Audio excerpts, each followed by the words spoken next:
Bonjour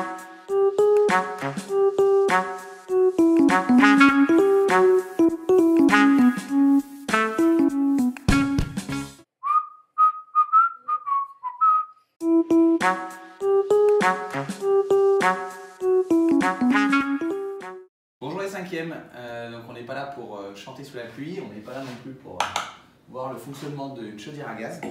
On est là pour étudier les propriétés des états de la matière, donc les trois états de la matière, à savoir l'état solide, l'état liquide et l'état gazeux. Alors l'état solide c'est facile, hein, j'ai pris un exemple facile.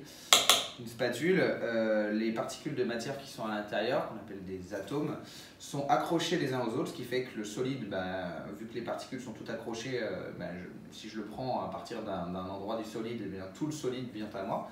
C'est-à-dire qu'un solide, il a ce qu'on appelle une forme propre, une forme qui le définit. C'est-à-dire que chaque solide a une forme propre, et si j'insère un solide dans une autre forme, il conserve sa forme. Donc sa forme propre ne lui fait pas prendre la forme d'un autre récipient. Ça, c'est donc l'état solide. On va donc passer ensuite à l'état liquide.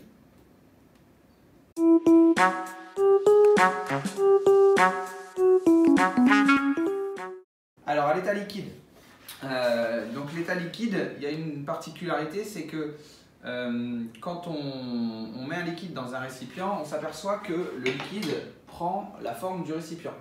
Donc c'est ce qu'on peut faire ici, hein. Le liquide va s'adapter à la forme du récipient, et si j'incline mon récipient, on s'aperçoit d'une particularité, c'est que la surface libre du récipient, à savoir la surface qui est en contact avec l'air, eh bien elle va toujours respecter l'horizontalité. L'horizontalité c'est quoi? Eh bien l'horizontalité elle nous est donnée grâce à mon assistante ici, qui elle nous indique avec le fil à plomb la verticalité. Et si on a la verticalité, plus ou moins bien, et qu'on se met à 90 degrés par rapport à la verticale, on va obtenir l'horizontale. Donc si je me mets avec mon équerre à l'horizontale, je m'aperçois que le liquide dans un récipient, peu importe le récipient, même si je commence à tourner le récipient, eh bien je vais conserver cette horizontalité. Donc je peux tourner comme ceci. Voilà, on va changer de position par exemple. Et bien même en changeant de position, voilà, on va remettre notre fil à plomb. Merci mon assistante.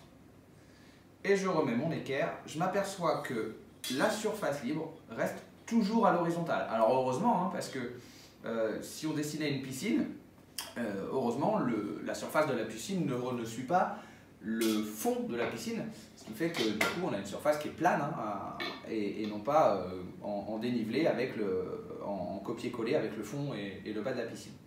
On va observer donc ça sur différents types de récipients.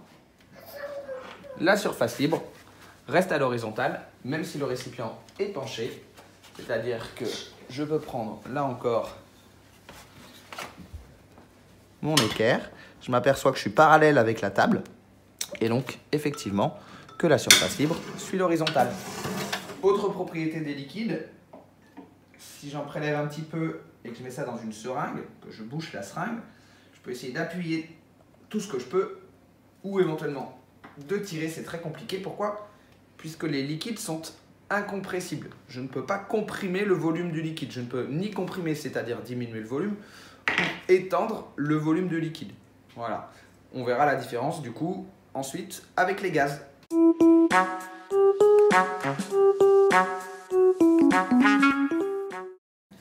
Alors à l'état gazeux c'est complètement différent. À l'état gazeux là j'ai de l'air à l'intérieur de ma seringue. Si je bouche la seringue et que je veux comprimer de l'air, je peux le faire. Je réduis l'espace entre les petites molécules d'air. Si je tire dans l'autre sens, là je peux aussi étirer le volume. Donc contrairement au liquide, alors vous voyez que le piston revient, on pourra reparler de ce phénomène là.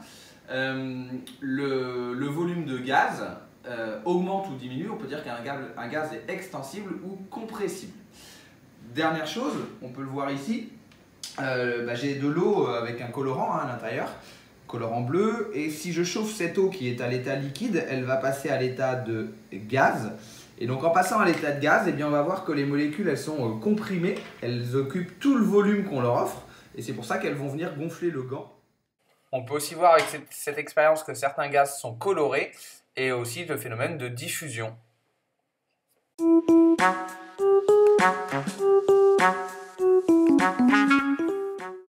Alors maintenant qu'on a vu la différence entre solide, liquide et gaz, on peut se poser la question, est-ce que du sucre est à l'état solide, à l'état liquide ou à l'état gazeux?